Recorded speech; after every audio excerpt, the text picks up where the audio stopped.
Welcome to HortTube, where we talk all things gardening. My name is Jim Putnam, and this is a Winter Gem Boxwood.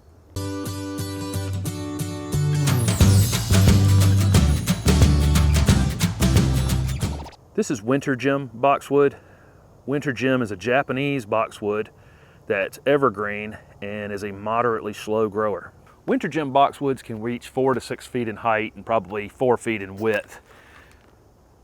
Rarely does anybody let them get that big. Most of the time these are going to be used on foundations and be kept in the 2 to 3 foot range.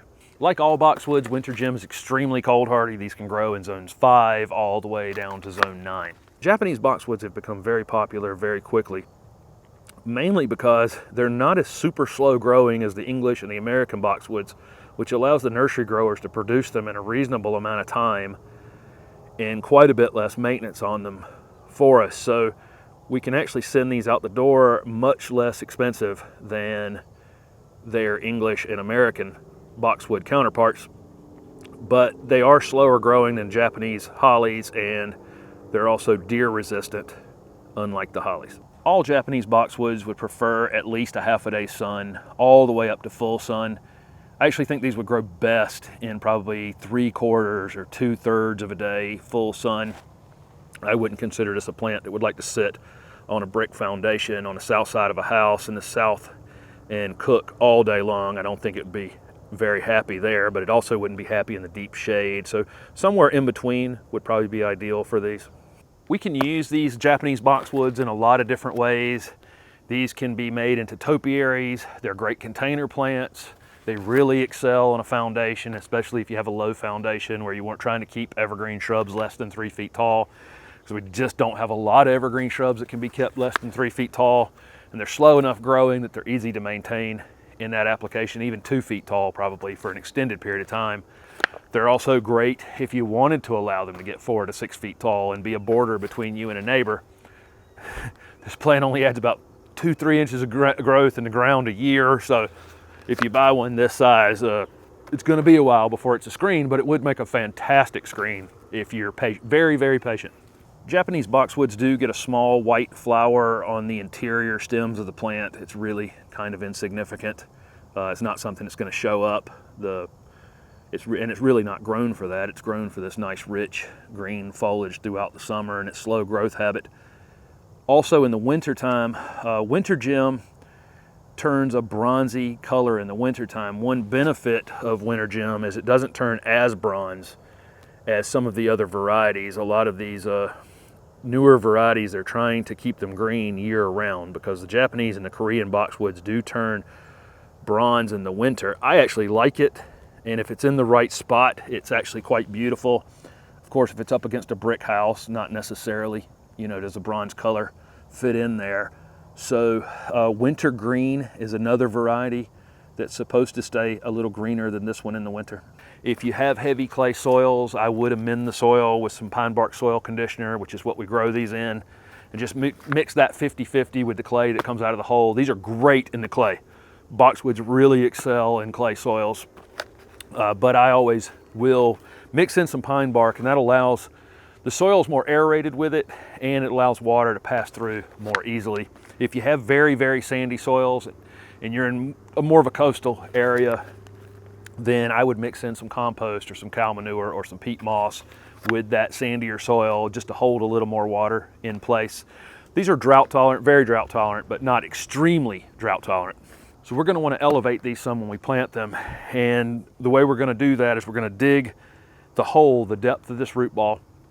We're going to take some of our soil mix, that clay and pine bark 50-50 mix, or the sand and compost 50-50 mix, and we're going to put a couple inches of that back at the base of that hole.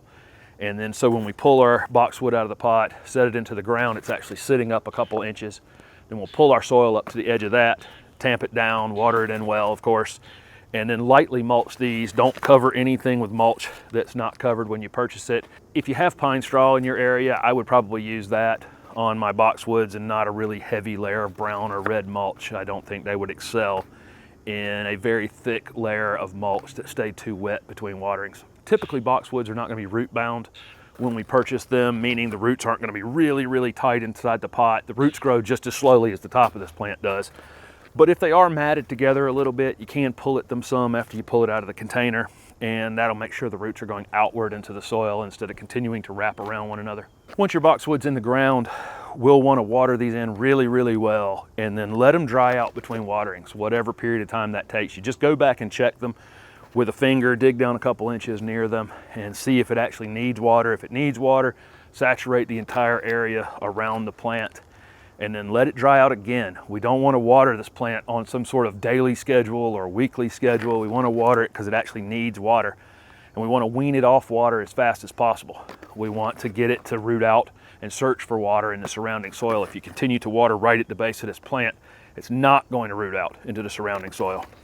I frequently hear people say, I don't know what happened to it, I watered it every day. What happened to it was you watered it every day. The shrubs do not need daily watering, and few shrubs need weekly watering. If you're in an area that gets rainfall, you know, you're not in a desert climate, then there's really no reason to be watering your shrubs on any kind of timer. Just water them if they need it. Once these are established, once they're in the ground for over a year, you're rarely ever going to need to water any type of boxwood. If it goes a month without rain in the summer and it's 90 degrees, when you do water these, take the water hose over to it, leave it at the base of it, and just really drown the entire area around it so that the surrounding soil doesn't just immediately steal that water.